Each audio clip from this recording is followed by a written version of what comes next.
नमस्कार, मैं हूं आपके साथ अंकिता पाल और आप सभी का राम राम हरियाणा में स्वागत है। रुक करते हैं खबरों की तरफ। खबर चंडीगढ़ से है, जहां पर सीएम नायब सिंह सैनी ने जनता की समस्याएं सुनी हैं। इस दौरान उन्होंने कई समस्याओं का समाधान भी किया है। तो वहीं अधिकारियों को निर्देश दिया गया कि जल्द से जल्द जनता की समस्याओं का समाधान किया जाए।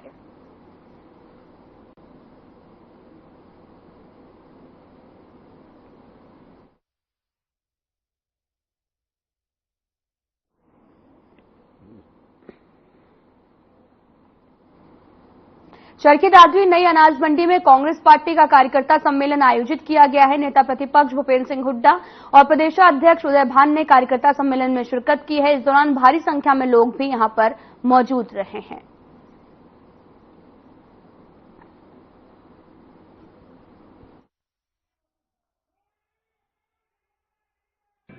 2014 में जब हमने सरकार छोड़ी, उस समय हरियाणा प्रति व्यक्ति आय में, प्रति व्यक्ति निवेश में, नौकरी देने में, कानून व्यवस्था में, खेल और खिलाड़ियों में पूरे देश में नंबर 1 था।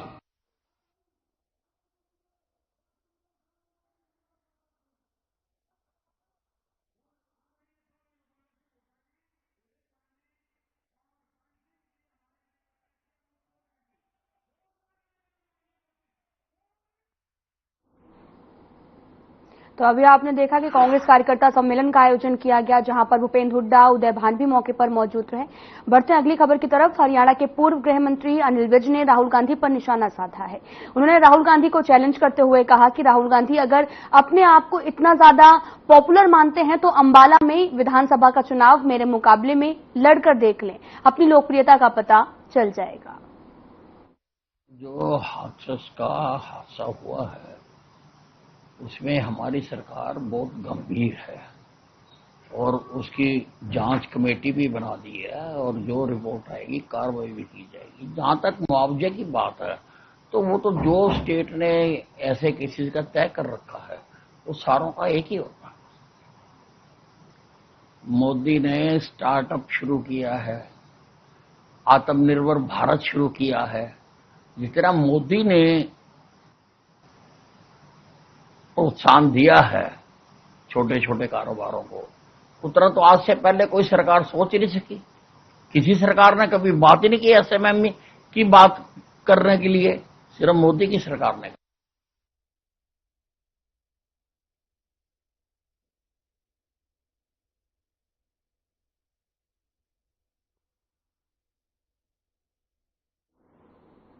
आम आदमी पार्टी के वरिष्ठ प्रदेश उपाध्यक्ष अनुराग ढांडा ने प्रेस कॉन्फ्रेंस की है, जिसमें उन्होंने प्रदेश में सुरक्षा समेत कई मुद्दों पर सरकार पर निशाना साधा। ढांडा ने क्या कुछ कहा है, आपको भी सुनाते हैं। मीडिया के सभी साथियों का आज की इस प्रेस कॉन्फ्रेंस में बहुत बहुत स्वागत है। मेरे साथ मेरे सहयोगी रणजीत उप्पल जी, जो जिलाध्यक्ष भी हैं पंचकुला के, और प्रवीण फोर्ट जी, जो हमारे सहयोगी हैं, वो मेरे साथ आज इस प्रेस कॉन्फ्रेंस में मौजूद हैं।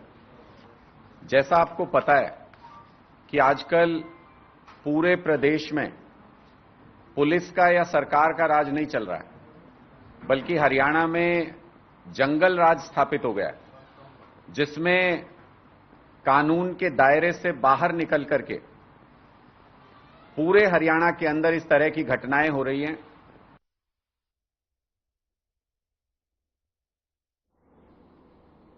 तो अब बढ़ते हैं आगे। आपको बताते चले कि राजेंद्र देसू जोधा ने भी आपको गांव दौलतपुर खेड़ा में डोर टू डोर कैंपेन किया है। घर घर पहुंचकर बीजेपी अभियान भी चला रही है और इसी कड़ी में कलावली हल्के के गांव दौलतपुरा खेड़ा में भी बीजेपी नेता राजेंद्र सिंह देसू जोधा ने अब घर घर जाकर बीजेपी अभियान चलाया। उसकी ओर से डोर टू डोर कैंपेन किया गया। इस मौके पर उन्होंने गांव के लोगों को संबोधित करते हुए कहा कि देश की तरह प्रदेश में भी तीसरी बार बीजेपी की सरकार केंद्रीय मंत्री मनोहर लाल और प्रदेश के सीएम नायब सिंह सैनी की भी अगुवाई में बनेगी, क्योंकि बीजेपी ने विकास के कार्य किए हैं।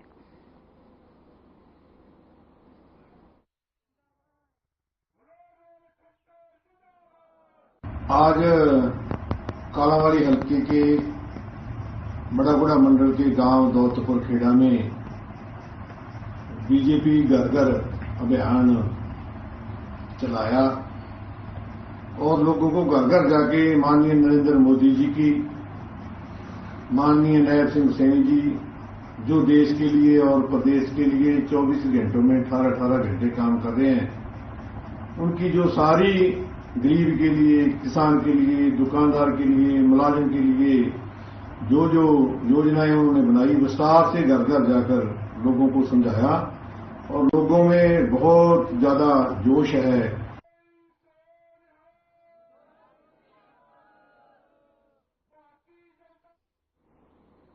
जेजेपी ने विधानसभा स्पीकर को पत्र लिखा है। जेजेपी ने विधायक जोगीराम सिहाग और रामनिवास सूरजखेड़ा की सदस्यता समाप्त करने की मांग उठाई है। पत्र में कहा गया कि दोनों विधायकों की सदस्यता रद्द करने की शिकायत को 1 महीने का वक्त हो चुका है, लेकिन अभी तक कोई भी कार्रवाई नहीं हुई है। दोनों विधायकों के खिलाफ दल बदल कानून के तहत में जल्द कार्रवाई शुरू करने की भी मांग है।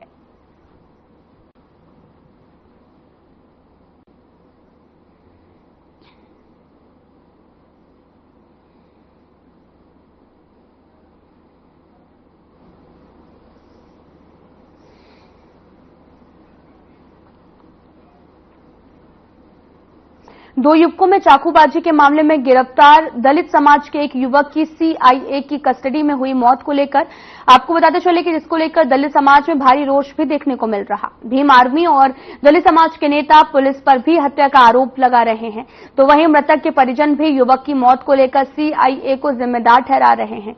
मृतक का भी मजिस्ट्रेट की निगरानी में पोस्टमार्टम करवाया गया है और मामले को लेकर अब मजिस्ट्रेट ने भी कानूनी जांच शुरू कर दी है।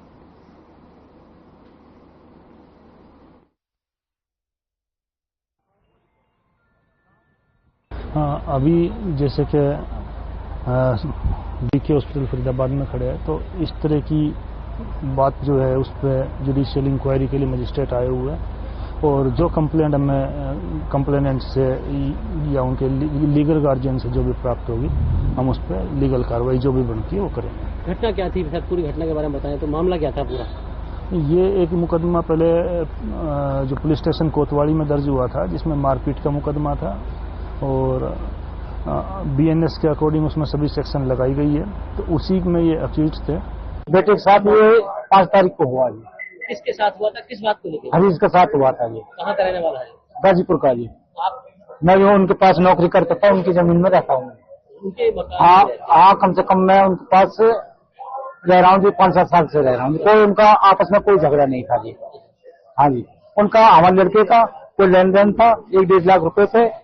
उनके घर के इनको पता, 50,000 उनकी घर के इनको पता। अब इस पर है 1.5 लाख रुपए उनकी न पता है। बहादुरगढ़ में बीजेपी नेता एडवोकेट गौरव राठी के घर पर हमले की खबर सामने आई है। इस हमले में उनकी सुरक्षा में तैनात जवान भी घायल हुआ है, जिन्हें इलाज के लिए ट्रॉमा सेंटर में भर्ती कराया गया। गौरव राठी का भी कहना है कि हमला करने वाले लोगों में से वे एक को पहचानते हैं। पुलिस ने घायल कांस्टेबल के बयान के आधार पर मामला दर्ज कर लिया है। सर 2 लड़के आए वहां पर गेट पर, गौरव राठी के गेट पर जब मैं अंदर सो रहा था, गेट के ऊपर पत्थर मारने लगे और अभद्र व्यवहार करने लगे। मैं बोला क्या बात है? बोले गौरव राठी को बाहर बुलाओ आप। मैं बोला गौरव राठी क्या काम आपका? मेरे को बताओ कभी। बोला आपको क्या बताना है? बोले तो है कौन? बोला गौरव राठी बोला। मैं बोला गौरव राठी से बुलाऊंगा नहीं, मेरे को बताओ कुछ। तब तक 2 लड़की और आ गई। 3 आदमी थे, इनमें से एक को मैं जानता हूँ, वो बलजीत नाम है उसका। तो 11 बजे करीबन मेरे पास फोन आया मेरे सुरक्षाकर्मी का कि 2-3 आदमी गेट के ऊपर है ना पत्थर मार रहे हैं और आपको बाहर बुलाने की कोशिश कर रहे हैं और अभद्र व्यवहार कर रहे हैं। ये सुनकर भी मैंने फिर अपने फोन किया चाचा के पास कि जी ऐसे बात हुई, फिर थाने में इंतला कर दिया। और मैं जैसे हमारा बीच वाला गेट है उस पर जाकर मैंने देखा, वहां मैंने देखा तो 2-3 आदमी अंदर घुसने की कोशिश कर रहे थे और मेरा सुरक्षाकर्मी उन्हें रोक रहा था। सब अपनी समझ से ये मामला बाहर है, कुछ समझ ही नहीं आ रहा क्या हो रहा है, हमारे परिवार के पीछे क्यों ये लोग पड़े हुए हैं। मेरी कुछ समझ से बाहरी बात है। मेरा बेटा गौरव कल अपने घर 9 बजे 8:30 बजे मेरे पास से ऑफिस से उठ के गया है। 10, 10:30, 11 बजे फोन आया है कि यूं मामला है। मैंने SHO साहब को फोन मारा, SHO साहब वहाँ पहुंचे। मैं पहुंचा जब नरेश खून सारा लथपथ बेहोश जमीन के ऊपर गिरा हुआ था। मैंने नरेश को उठा के गाड़ी में बिठाया, मैं सिविल हॉस्पिटल लेके आया।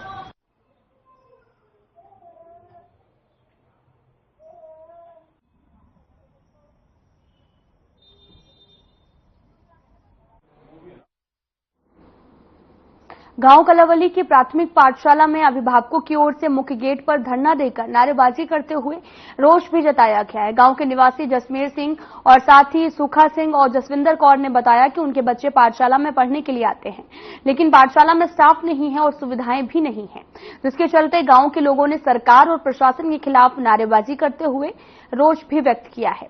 इस दौरान गांव के लोगों ने कहा कि पाठशाला में कुल 180 बच्चे हैं, उन्हें पढ़ाने के लिए मात्र 2 अध्यापक हैं। हालांकि कम से कम 6 अध्यापक होने चाहिए। साथ ही पाठशाला में कमरे, शौचालय भी नहीं है। बच्चे काफी ज्यादा परेशान होते हैं।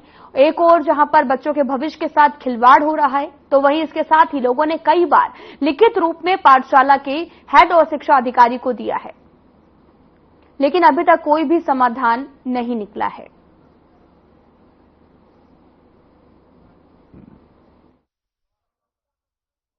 सर, स्कूल ਦੇ ਵਿੱਚ ਬਹੁਤ ਕਮੀਆਂ ਚੱਲ ਰਹੀਆਂ। ਇੱਕ ਤਾਂ ਇੱਥੇ ਟੀਚਰ 2 ਹੀ ਹੈਗੇ, ਕਲਾਸਾਂ 6 ਹੋ ਗਈਆਂ ਤੇ ਇੱਕ ਇੱਥੇ ਕਮਰੇ ਘੱਟ ਹੈਗੇ ਸਕੂਲ ਦੇ ਵਿੱਚ, ਉਹਦੀ ਵੀ ਬਹੁਤ ਕਮੀ ਹੈ। ਇੱਕ ਲੈਟਰਿੰਗ ਬਾਥਰੂਮ ਦੀ ਵੀ ਕਮੀ ਚੱਲ ਰਹੀ ਹੈ ਇੱਥੇ। ਇਹ ਸਾਰੀਆਂ ਮੰਗਾਂ ਅਸੀਂ ਲਿਖ ਕੇ ਦਿੱਤੀਆਂ ਹੋਈਆਂ BO ਆਫਿਸ ਦੇ ਵਿੱਚ, ਪਰ ਕੋਈ ਸੁਣਵਾਈ ਨਹੀਂ ਹੋ ਰਹੀਗੀ।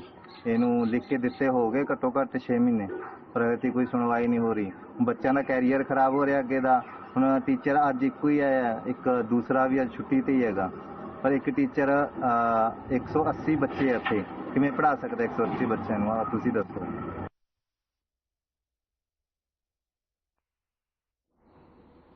बहादुरगढ़ में शहीद स्मारक का जीर्णोद्धार नहीं होने से पूर्व सैनिकों और रिटायर्ड बुजुर्गों में भारी रोष है। शहीद स्मारक के अंदर कूड़े के ढेर भी लगे हुए हैं, लाइट टूटी हुई है और इतना ही नहीं, यहां पर नशेड़ियों का भी जमावड़ा लगा रहता है। आपको बताते चलें कि स्थानीय प्रशासन इसकी ओर अभी तक कोई भी ध्यान नहीं दे रहा है। पूर्व सैनिकों और रिटायर्ड बुजुर्गों का भी कहना है कि 3 महीने पहले उन्होंने स्वयं के खर्चे से शहीद स्मारक का जीर्णोद्धार शुरू भी कराया था, लेकिन प्रशासनिक अधिकारियों ने उन्हें यहां पर काम करने से रोक दिया है। सरकार द्वारा ये कार्य करवाने का आश्वासन दिया गया, लेकिन प्रशासन ने अब भी इस पर कोई भी ध्यान नहीं दिया। वहीं पूर्व सैनिक और रिटायर्ड बुजुर्ग ने भी सरकार को चेतावनी दी है कि अगर 1 हफ्ते के अंदर इस शहीद स्मारक की सुध नहीं ली गई तो वे स्वयं ही इसका जीर्णोद्धार कार्य शुरू कर देंगे।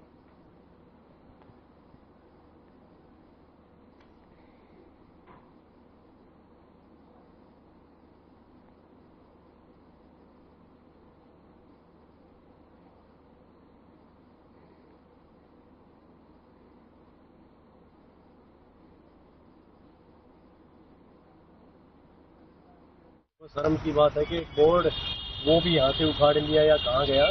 और यहाँ जो चेयरमैन प्रतिनिधि उसको भी 3-4 महीने पहले मैंने देखा है, पेशाब घर जहाँ लोगों पेशाब करते हैं कूड़ा कर, उन्होंने उस साइड तो कुछ नाला जो अनकवर्ड था कुछ 15-20 लगवाए थे उस समय। सेकेंड टाइम फिर एजुकेशन किया तो वहाँ तक नाला ढकवाते हैं, लेकिन उसके बाद सिर्फ एक झुंझुना बता देते हैं कि हाँ कर रहे हैं, कुछ नहीं कर रहे। जी हमने पीछे 5 महीने पहले हमने यहाँ धरना दिया था कि भाई शहीद स्मारक का जो है ना जीर्णोद्धार करवा दो। हमने शासन प्रशासन से सबसे रिक्वेस्ट की। 1 साल पहले हम BDO साहब से भी, चेयरमैन से भी, SDM साहब से भी, सबसे मिले नगर परिषद में भी कि भाई इसका जीर्णोद्धार करवा दो। ये हमारे ये प्रतिमा स्थल। पंचकुला के पिंजौर के पास में हरियाणा रोडवेज की बस पलट गई। हादसे में 40 से भी ज्यादा छात्र घायल हो गए हैं। घायलों को अस्पताल पहुंचाया गया, तो वहीं हादसे का कारण ओवर स्पीड को बताया गया है।